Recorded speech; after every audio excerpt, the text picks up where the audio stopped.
The scene opens on a desolate, barren planet in the far reaches of the galaxy. The sky is painted with vibrant hues of purple and orange, reflecting the planet's alien sunsets. Amidst the barren rocks, a small alien no larger than a child stumbles across the landscape. It is shaking with fear, its wide eyes scanning the horizon for any sign of danger. This alien is not just small in size, but also in stature, in its society often seen as weak and expendable. As the alien moves, it encounters the shadow of something much larger. It freezes, terror consuming it. The shadow belongs to a human, a lone explorer sent to survey the planet. The human, known as Captain Aaron Cole, is a seasoned soldier, not a typical traveler, but the planet was remote and uncharted. Aaron's mission is simple: survey, document, and leave. But this encounter will test her in ways she could never have imagined. The alien's first instinct is to flee. In a panic, it darts into a crevice between jagged rocks, trying to hide. Its heart races, its tiny body trembling from sheer terror. Its species, known as the Fletchera, are often victims of intergalactic conflicts and are seen as little more than pests by other species. It has never encountered a human before, but from the tales passed down by older generations, humans are violent, unpredictable creatures, something to be feared, not befriended. The alien's world has always been one of survival. War is constant. Its people have been oppressed, captured, and enslaved by different species across the galaxy. All it has ever known is the harshness of life, where only the strong survive. Captain Cole watches the small creature dart away, her heart momentarily stirring with a feeling she cannot quite place. She is no stranger to fear, having faced countless dangers in her years as a soldier. But something about the alien's terror resonates with her. Instead of reaching for her weapon as most would, she takes a deep breath, lowering her stance, and speaks softly. "Hey, it's okay. I'm not here to hurt you." Her voice is calm, gentle, but the alien doesn't respond. It only watches from its hiding place, its big eyes filled with distrust. Aaron crouches down, making herself smaller. She knows that if she appears threatening, the alien will only grow more scared.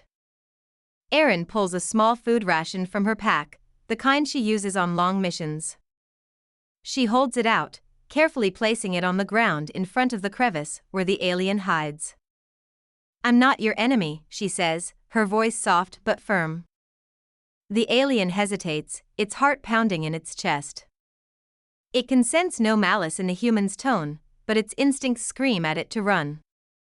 Still, hunger gnaws at its stomach, and after a long moment, the alien steps forward cautiously. It peers at the food with wide eyes, its body still trembling, unsure of this strange gesture. Aaron stays motionless, watching the alien with empathy, knowing that her next move could mean the difference between life and death for the creature. Slowly, the alien approaches the food, its tiny hand stretching out toward it. When it touches the ration, the alien's small body trembles, not from fear but from the alien's sensation of trust. It has never been offered kindness before. It looks up at Aaron with uncertainty but also a glimmer of something else: curiosity. Aaron smiles softly, watching as the alien cautiously eats, its hands shaking as it nibbles on the food. In that moment, a bridge forms between them, one built not on words, but on the unspoken understanding that perhaps not all humans are enemies.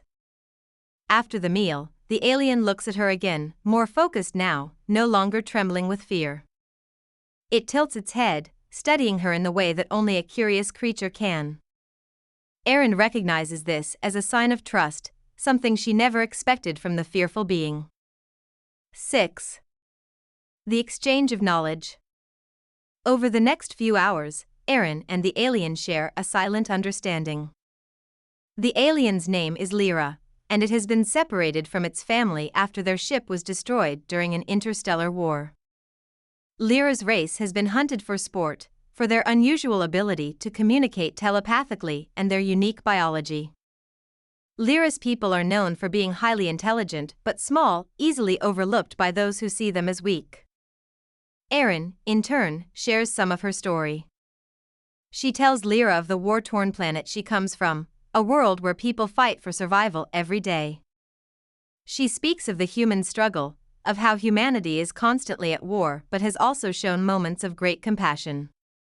The more they share, the more the gap between their species narrows. They begin to understand each other not just through words, but through the emotions they both experience: loneliness, fear, hope, and the desire for peace. Suddenly, the distant hum of a spacecraft shatters the calm. Erin's mission is about to be interrupted. The transport ship she arrived on has completed its search and is now returning to pick her up. But the sound also brings danger for Lyra, as there are other species nearby who would exploit the alien for their own purposes. In a moment of clarity, Erin decides to help. She cannot let the alien go back to a life of oppression. Together, they must find a way to escape before others arrive. Erin guides Lyra to a hidden cave system where she knows she can hack into the ship's communication systems, changing the coordinates and sending the ship on a different course. Before she leaves, Erin turns to Lyra.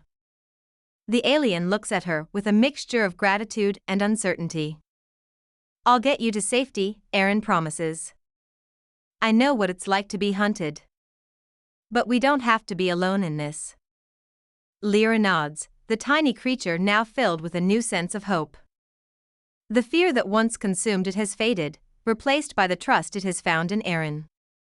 Together, they will leave the planet and begin a new journey, one where fear is no longer the defining force of their lives. As the story concludes, the camera zooms out to show the vastness of the galaxy. A human and an alien, both with different pasts, now bound together by an unbreakable bond of trust and compassion. What began as a terrifying encounter has transformed into an unlikely friendship that will defy the expectations of all who encounter it.